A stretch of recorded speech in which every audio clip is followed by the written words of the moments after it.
look around, so many new things to be found. I know a place where you can go, where there's no one to tell you yes or no. If you just look into your heart, you will find there. That's the place to start. If you take a step and take another again, you'll find we can pack our bags and we just go.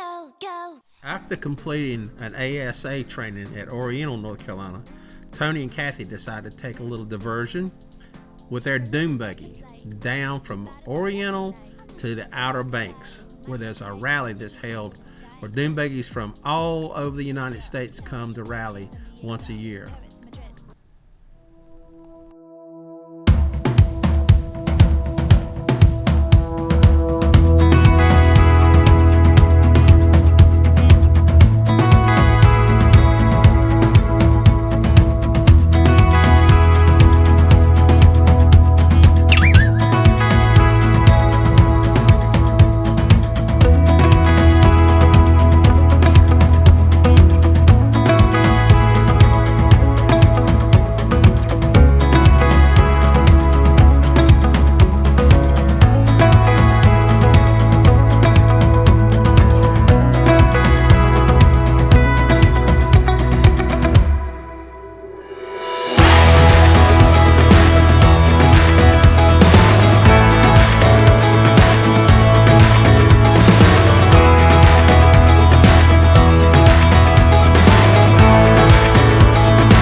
Wild horses that roam and run and live at the Outer Banks off of Corolla Beach.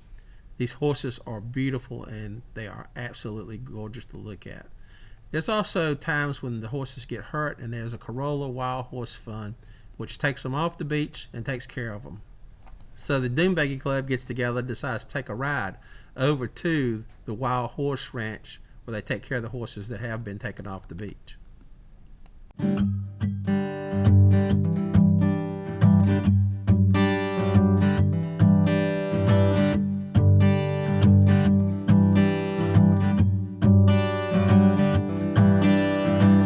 You may know me by my apathy, but it's something I'm trying to change. But it's hard to wake up without that caffeine in your cup. A little shot of courage to start the day, to start the day, or to start the day.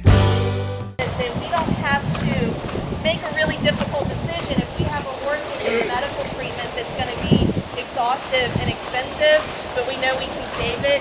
It's because of this kind of support that we don't have to kind of step back and go, wait a minute, can we save this horse's life? You know, we know that we can because we have the facility and the resources and the support to do it. So that's a major thank you to folks like you for being there for us for that. So this farm is a little over 30 acres.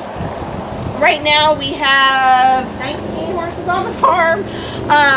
We have the mares that you saw running around over here. We're going to take a walk and we'll introduce you to all the horses individually. But we have our mare pasture over here. So most of the mares live over in, about 7 acres over here. They've got both sides of this pasture. We're doing some construction on the other side, as you saw. And then, around we've got Raymond back here, and we've got stallions and geldings and everything. So we'll introduce you to everybody as we go. One of the big things that the two biggest things that we do out here are education and conservation. Those are a big part of our mission. So these horses here have kind of been the foundation for a big genetic project that we're doing, where we're collecting DNA from every single banker horse, both in captivity and in the wild, creating a family tree, learning more about family ties. It's also teaching us a lot about illnesses, genetic issues that they might have, ages of horses that we might not have known or been sure about previously, and even down to like movements of the horses in the wild, and if we can identify a mother that lives in one area and a father that lives in the other area, then that kind of tells us where the horses are moving, right? And so, but we started that project out here with these horses on the farm, so they're a big part of that. We hope to, in the next year or so, start producing maybe 1 or 2 foals here as well to help with the conservation, breeding efforts and that kind of thing.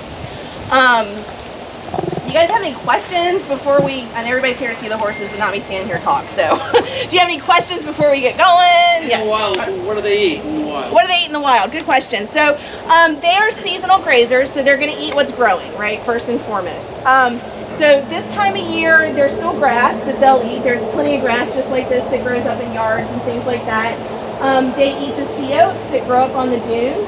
They will graze in the water as well. So there's aquatic plants that grow in the canals and in the marsh that they'll eat.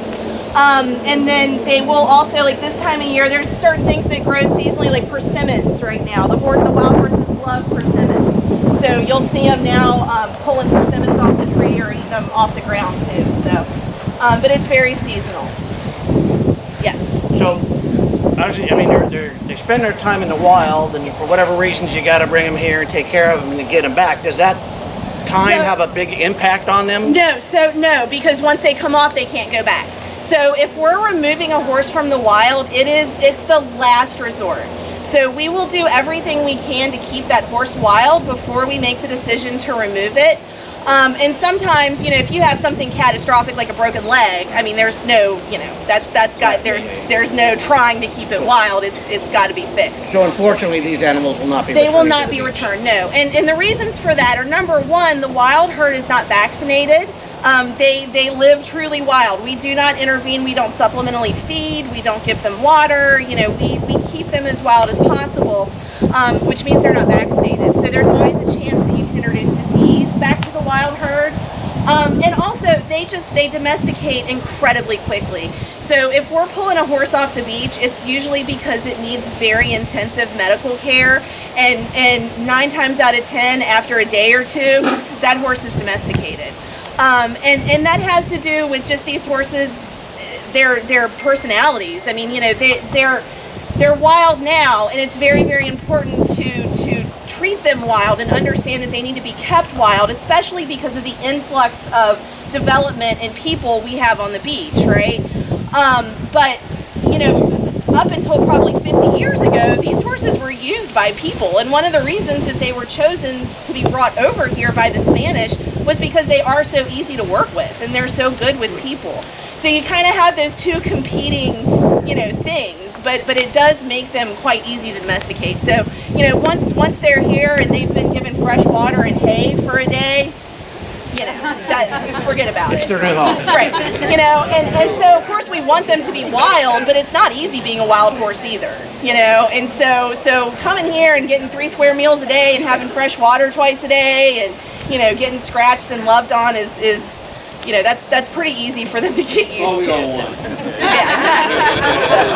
Yeah, but that's one of the, but that's why, you know, you might notice a horse on the beach that has kind of a gnarly looking injury, or maybe something swollen, or right now we have a horse with a really bad eye injury. But we remove for life or death reasons, right? And so, yeah, that eye injury probably hurts, you know, it's probably pretty unpleasant for that horse, but he's in good body condition, he's moving around, he's acting completely normal.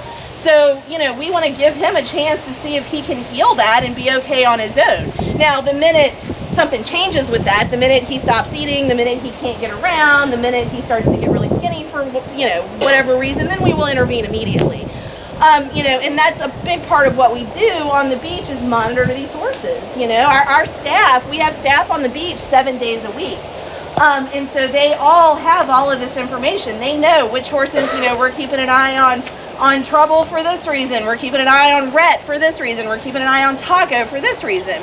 And I communicate usually once a week with our vet too, to send pictures and say, hey, this is an update on this situation, you know, just wanted to let you know, see if you want to do anything different, you know. So there's a lot of kind of that middle ground work, you know, between just leaving a horse in the wild and yanking him off the beach and bringing him here. So, Question. yes. How are the horses marked out there so you know which one's which? They're not marked. So each horse has a file, has an individual file, and so we identify them mostly just based on the way they look. And so each file for each horse has photographs. You know, we have photographs. If they have markings, we make sure we get a close-up picture of their markings. We keep notes about, it could be something like a scar, you know. I mean, you might have two mares that live in a group that both look exactly alike, and within their files, it'll say, you know, this mare's mane lays on the right, the other mare's mane lays on the left, or this stallion has a scar on his neck, and that's how you can tell the difference. So, but no, we don't brand them or mark them in any way. It's just familiarity too. You know, the longer you're around them, the more you kind of just know who they are.